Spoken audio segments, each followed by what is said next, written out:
Merci. En fait, le conseil municipal de la ville de Pékin vient de procéder au vote du budget pour l'année 2017.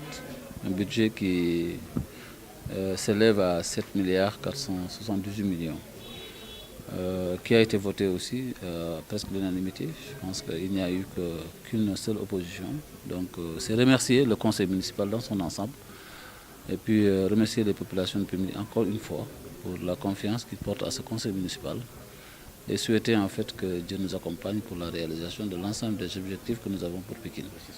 Oui, en fait, 2017, je pense que nous allons continuer sur ce que nous avions déjà commencé, c'est-à-dire travailler sur l'éducation, accompagner l'éducation nationale, travailler aussi sur la santé, parce que nous avons 3 blocs opératoires que nous allons équiper, Inch'Allah, sur 2017 et que nous allons mettre à disposition parce que tout le travail est fait. Je pense que sur les grosses œuvres, ils ont terminé, les entreprises ont terminé. Sur aussi les aspects techniques, nous allons travailler un peu sur les fluides médicaux. Une fois que ce sera fait, nous allons équiper ces 3 blocs-là. À côté de cela, il y a aussi la maternité de Dominique qui a connu une extension. Donc une rénovation qui a été faite sur celui-là aussi. Je pense que nous allons finaliser au cours de cette année, je dirais même dans le premier semestre. Sur le côté de la santé toujours, je pense qu'il y a aussi le dispensaire et la morgue de la grande mosquée de Pékin qui va être fait. Le marché est lancé déjà, donc ça va se terminer sur 2017.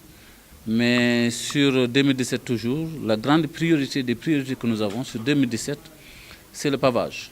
Donc nous allons lancer le grand programme de pavage des rues de la ville de Pékin. Et à ce niveau-là, je pense que c'est un projet que nous avons sur 2 milliards de francs. 2 milliards de francs répartis sur 4 ans. Chaque année, 500 millions. Je pense que nous sommes en train de travailler sur 2017 déjà. Nous allons faire pour 1 milliard, parce qu'il y a les 500 millions de l'année dernière, 2016, parce que le marché n'était pas encore bouclé. Il y avait des aspects techniques qu'il fallait régler.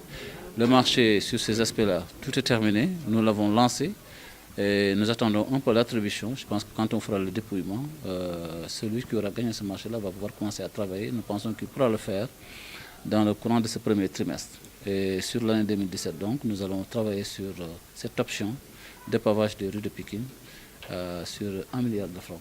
Donc ça, c'est la grande priorité des priorités que nous... Oui, Yeumbeul Sud et Thiaroye-sur-Mer réclament des collèges et je pense que c'est tout à fait normal. C'est les 2 seules communes apparemment dans lesquelles nous ne retrouvons pas de collège pour l'enseignement secondaire. Et à ce niveau-là, je pense que nous allons ensemble, avec les maires des 2 communes, nous projeter sur la réalisation plutôt de ces 2 collèges. Si c'est possible de le faire prendre dans le budget de la ville de Pékin, dans le cadre du PACASEN, parce que aussi je pense qu'il y a des projets que nous devons soumettre à ce niveau-là. Une fois que la ligne sera disponible au niveau de l'ADM, nous ferons de sorte que sur les projets à soumettre, qu'il y ait ces projets de collège dans ces 2 communes. Sinon, nous aurons aussi la possibilité d'aller voir avec les autres services de l'administration centrale les possibilités qui peuvent nous être offertes pour que dans ces 2 communes-là, qu'on puisse avoir vraiment les 2 collèges nécessaires. Donc à ce niveau-là, je pense que les 2 maires sont conscients que la ville est là et va les accompagner pour qu'on ait ces 2 collèges au bien des populations et des jeunes de Pékin.